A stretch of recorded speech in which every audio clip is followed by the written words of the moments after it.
Siis me sõitsime Kaarli talusse, kus on Tarmo Ilviste suuresti korraldanud, seal ühe sepikoja korda teinud, üsna kõvasti palke saanud vahetada, katuse korda teha. Ja seal on olnud veel ühe lauda korrastamine, mis oli 2012 äkki. Ja siis on seal plaanis veel ühe aida korrastamine. Meie säästva renoveerimise infokeskuse restauraatoritega sattusime siia imekaunis taluhoovi siis 2003 aastal esimest korda, kui siis peremees tuli meie juurde, kui tegime värvikeetmise talguid Kolgakülas ja ütles, et tal on tore talu ja ta vajab abi.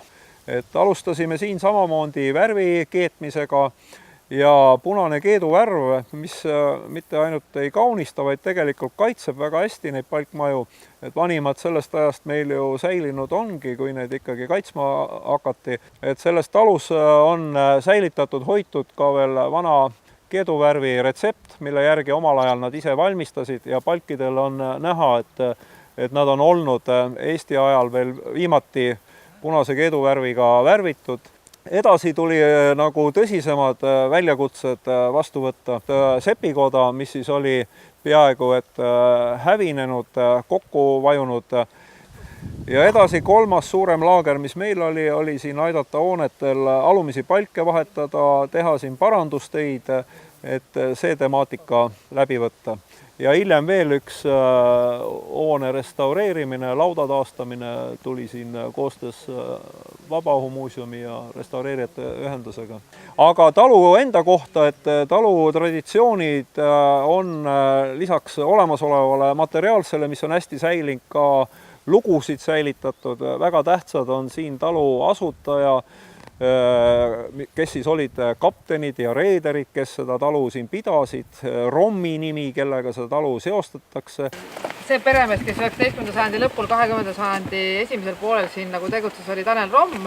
Tsaariaja lõpus oli tal osalus 26 laevas. Siis esimese maailmasõja lõpus tema jaoks aeg peatus, sellepärast, et talle jäi liiga palju rublasid kätte. Ja siis natuke ei olnud enam nii rikas mees äkki ootamatult. Aga siis võib-olla see osaliselt ka nagu aitas kogu seda kompleksi just sellisena hoida ja säilitada. No konkreetselt seda hoonet vaadates, mis siis on saun ja abihoone, et seoses niiskuse ja muude probleemidega alumine palk oli hävinud ja mis põhjustas maja äravajumise ja selles mõttes sellise palgi asendamine ja samamoodi külgmine tuulekoda, kus siis alumine pruss oli kohati vihma tõttu hävinud, et siin ka demonstreerisime, näitasime osalist parandamist, mis on hea restaureerimise tava, et ei võta tervet ära, vaid parandad selle külje, kus probleem on ja nii palju kui vähegi võimalik originaali säilitada. Nii, aga siin ongi siis abihoone, kus iga palk, mis vähegi veel toimis, siin me näeme konstruktiivselt, et nurgaliides tapp on tugev ja et see palk siin eespool on kahjustunud, see ei olnud veel põhjuseks, et siis kõike välja vahetada. Ja nii sai kogu see hoone lahti võetud ja üle käidud. Et antud juhul anda natuke suunda, et vesi palgi vahelt ära voolaks, et see on osutunud piisavaks, et selle palkide olukord on siin enam-vähem sama, mis ta oli 13 aastat tagasi, et ta ei ole nagu halvenenud, et siin saigi eesmärgiks seatud originaali hoida, säilitada. Siin on see sama teema, et ta võib ka laudadega üle lüüa, aga konstruktiivselt toimib see palgi südamik, lülipuit on keskelt piisavalt tugev, et hoida.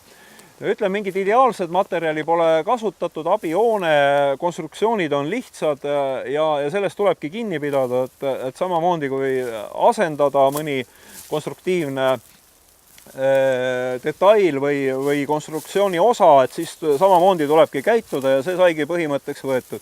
Et see pool on enam-vähem uuest palgist, sest siin kasvas puu, mis oli põhjustanudki selle hoone kehva seisukorra. Omaette lugu on näiteks, peremehel on lood sellest, kuidas vanad katusekivid Sagadi mõisast on siia toodud ja see lugu, et vanad mõisakivid ja mis leidsid oma koha sepikojal ja et see oli piisav, et need vanad kivid säilitada. Kui me vaatame, me näeme, et see katus on suht hõre, kas või seestpoolt paistab valgus läbi ja see oli sügav mõttekoht, kas me ei peaks mingit aluskatet tegema või paremad kivid valima, aga siin on ka näidanud see aeg 14 aastat nüüd, et olukord ei ole halvenenud, see, et valgus paistab läbi, ei takista see, et see vesi voolab siit tegelikult ära. Hoonel on muldpõrand, et kui siin funktsioone ei muudeta ja peremehe soov oli mitte muuta, jätta selliseks sepikojaks, kus vajadusel saaks ka sepp tööd teha, et ajalooliselt oli siinsetel taludel väga oluline, et on oma metallitöökoht, sepikoda, et see ei ole ainuke talu, kus selline väike oli, et laevade osade parandamised olid olulised ja põllude riistade parandamised. Tõstma me ka ei hakanud siin oluliselt vundamenti, ehk siis kivid alla laotud, et parandasime neid siis lubimördiga. Ja siin on näha seesama teema, lubimõrt ja puit konflikti ei teki, erinevalt betoonist, tsemendist, et lubimõrti võib kasutada ja ütleme, need vanad soklid iseenesest toimivad, natuke on pinnast siit eemaldatud, et pinnase sisse ei vajuks palgid. Et samuti Rootsi punane värv on peale tulnud, teda on ükskord värvitud ja see värv on suurepäraselt teda hoidnud, kaitsnud, nagu näha, et võiks mõelda ilu mõttes järgmise korra ülevärvimisele, et siis mingit probleemi ei ole, tegu naturaalse värviga, et mingit seda vana tolmu võib ju maha võtta harjaga, aga mingit pesemist ja vana värvi eemaldamist pole vaja, et see on sellise naturaalse keeduvärvi eelis, et täiesti võib öelda selline talumuuseumi väga vääriline hoone, abihoone, mida praktiliselt jah, siis 15 aastat tagasi enam ei eksisteerinud. Et kõik on väga ehe ja need vanad justkui väsinud palgid on täpselt samas seisukorras ja töötavad ilusti edasi. Et tavaliselt hinnatakse, kui pooled vahetada, et siis kas tasub üldse sellega tegeleda, et meil arvestuste järgi oleks pidanud siin jah, võib-olla rohkem jääma, aga reaalselt kui lahti võttes palk sul laguneb käest, siis tuleb ka see töö ära teha. Näete, siin on samuti hoone, millel laudu ja konstruktsioone niisama vahetada nagu ei tohiks, eks ole, et kiirel pealevaatamisel näete, et see on ju erinev ja tegu siis vanade laevalaudadega, plankudega, mida juurde ju kuskilt ei tule, et omal ajal reederid, kaptenite talu, ju neil üle jäi need vanu laevu ka maha kanti ja materjali ei jäetud niisama vedelema. Laevalauda peeti hästi vastupidavaks, vesi on teda immutanud, soolad sees ja aeg on näidanud, näete, et kuuri juures nad ilusti funktsioneerivad.